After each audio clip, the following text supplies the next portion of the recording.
Hey everyone, this is Adam Smith, and today I want to talk to you about entrepreneurship and how to tell if you are an entrepreneur.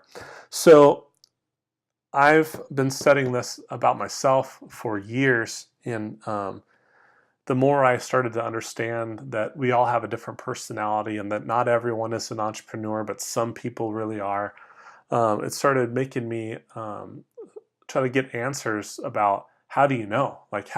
What signs are there out there that a person is really an entrepreneur type personality or not? Everyone has a different personality, but some of you guys are entrepreneurs. And if you are an entrepreneur, I want to encourage you in it because we definitely need more people that um, really want to start great businesses. But we also need to realize that if you're not an entrepreneur, that's okay. You're just going to want a different role because you're not really going to be fulfilled in that type of entrepreneurial role. There's certain things that entrepreneurs accept as part of the deal that other people just it's not their thing. It really frustrates them. So there's three that I wrote down that seem to be the biggest things. I'd say that some of the biggest signs that you might be an entrepreneur personality. The first one is that you have a ton of ideas. You're constantly seeing opportunities and you enjoy solving problems. So one of the things I recognize about myself is I would buy these journals, and not to write my feelings or whatever in them all the time. Sometimes I did, but really just to capture ideas because I would be asked a question and then my mind would be going a million miles an hour, like, oh, we got to do this, this, this, this, and this. Well, that's good on one hand because you're generating tons of ideas. The the other side to that is you don't act on very many of them all the time. Like they just sort of stay in the binder. Or some you do, and then you leap from one to the next, to the next, to the next. So depending on what role you're in, that could be very helpful, and it could also be incredibly frustrating for the people you're trying to help. Um, the opportunities thing kind of goes side and side with that. Like if you go look at a restaurant or you go look at a business or you go look at what the market is doing, entrepreneurs tend to see how things can be improved or how things could be invented that would solve a problem that no one else sees. And it's I really that part I really believe in. Like I don't think everybody sees the same way. I don't think that everyone saw things the way Steve Jobs saw things. I think he recognized an opportunity and he went after it where other people completely happy with status quo. So there you go. The problem solving piece, I don't think is necessarily just a special part of entrepreneurs because there's other people I know solve problems every day too. But there's this piece about entrepreneurs that loves to solve problems. And starting a business is starting this journey where you're going to be faced and bombarded with problems on a regular basis, almost every single day. And you have to not necessarily care about status quo as much as you care about moving forward and pushing into new territory. Like that's that entrepreneur type of problem solving compared to like a manager who solves problems. A manager who solves problems is seeking consistency, stability, some growth, but they really are trying to like maintain the machine. Or the entrepreneur is like, let's go here, let's do this, let's fix this, let's change this. And those two personalities can clash big time. I've experienced that. I've seen that. So it's a different type of problem solving, but it's certainly a characteristic of entrepreneurs. The second one I wanted to mention was you really enjoy the sales process. I don't think you can really be an effective entrepreneur unless you have some level of sales ability. You don't have to all look like the master trainers or have this certain personality type. In fact, there's a lot of introverts that are actually amazing at creating new businesses and growing new businesses. But at some level, you still have to enjoy you have to enjoy selling. You have to enjoy getting your ideas out there, influencing people, mixing it up. You have to like initiating results. Um, there's this drive and hunger of entrepreneurs that they just want to go after it. And when they can't, it's very demotivating to them. If they're in a position where they don't feel like they have an outlet, they don't have the ability to initiate results, it can be really depressing. Um, Another part about that is you enjoy meeting and serving people. Like it's not always about money. Sometimes it's just about passion. Like you really want to get out there, be known in the community or be known on a larger scale. Like I want to get my baby out in the public.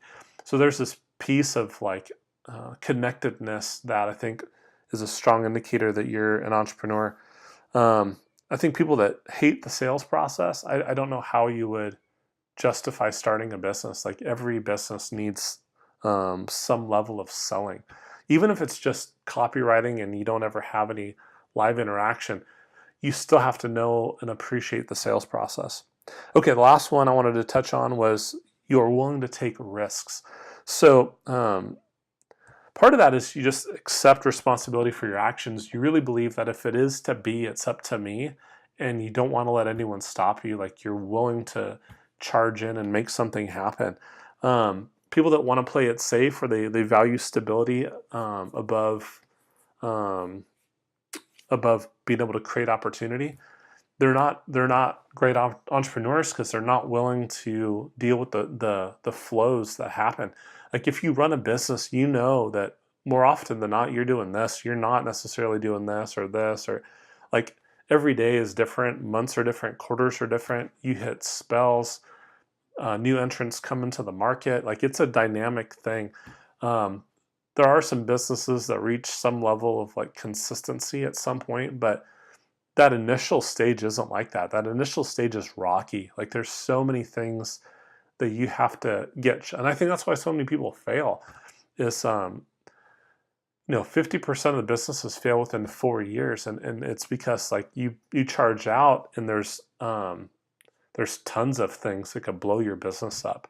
Um, Cash flow issues. You could have legal issues. You could have products that fail, that flop, that you spend time on, the market doesn't adopt them. Like you could just have a sales slump. You could have advertising that's inconsistent and it's not really helping your branding. Like there's a million things that are all opportunities for you to put money on the table and risk that it could not work out.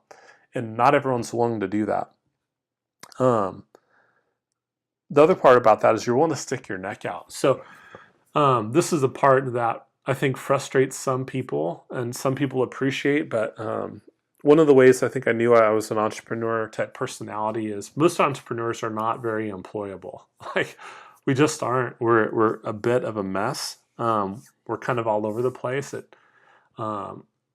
It's hard for us to not want to be the ones initiating change. So if we're on someone else's team, that can be frustrating for us. One of the ways I knew I had an entrepreneur type personality, and this isn't really even a good thing that happened, but some of my manager peers were frustrated about a certain issue, but they wouldn't say it, probably because they're smarter than me. But they all wanted it changed. And there's this piece of me that I wanted to change more than I cared about my job security. So I spoke up, and it's not always appreciated. Like there's a political side to most organizations, and there's this sort of unspoken rule about like we got to maintain status quo, and there's alliances and pecking orders, and entrepreneurs really don't care. Like we want to see change happen. Like we want to see progress, and typically the only way we can make that happen is to start our own deal. I've heard Dave Ramsey talk about this on stage, and it's a really funny thing, but it's so true. It's we kind of don't care what other people think. Like we are so bought into our own mission that we're not going to let a few negative comments blow us up. I mean, look how there's plenty of these types of personalities. You can find them all over, but study real entrepreneurs, people that have built great things. Gordon Ramsay, Gary V, Damon John, there's a Mark Cuban. Like, it's people like those people, but we also see their like really headstrong, opinionated side. Like those people don't back down. So there's this piece of entrepreneurs that it can be tough to be around sometimes, but it comes from this willingness to say what's on our mind and speak what we believe is truth. Um, and not everyone is like that. It's like some people are happy being the diplomat. Sometimes that makes them way better leaders than entrepreneurs are. Way better leaders. They're just maybe have more empathy, or they think about the person before they think about the result. Entrepreneurs think about the result. So it's really interesting to study like what makes an entrepreneur tick. Myers-Briggs testing is how I started really stumbling upon this. And I have an entrepreneur textbook that kind of goes into that as well. But the ESTP personality type, extrovert, sensing, thinking, and perceiving personality, ESTP, that personality type is the one that tends to be the most entrepreneurial.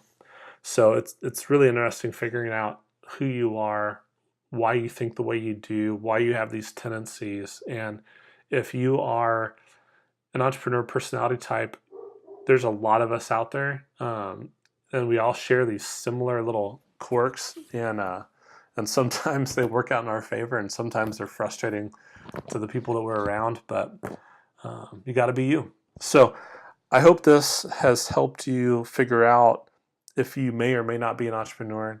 You can do a lot more research other than this, but I really just wanted to get this out there because it's one of the things that gave me a lot more peace of mind about who I was and why I think the way I do. So if you have questions about this, if there's anything I could do for you, please feel free to email me at adamsmithbranding@gmail.com. If you like this video, please hit subscribe. If you have any feedback for me, questions, comments, other ideas, tips, go and leave those in the comments below. And until then, I hope you have a great day. We'll talk to you later.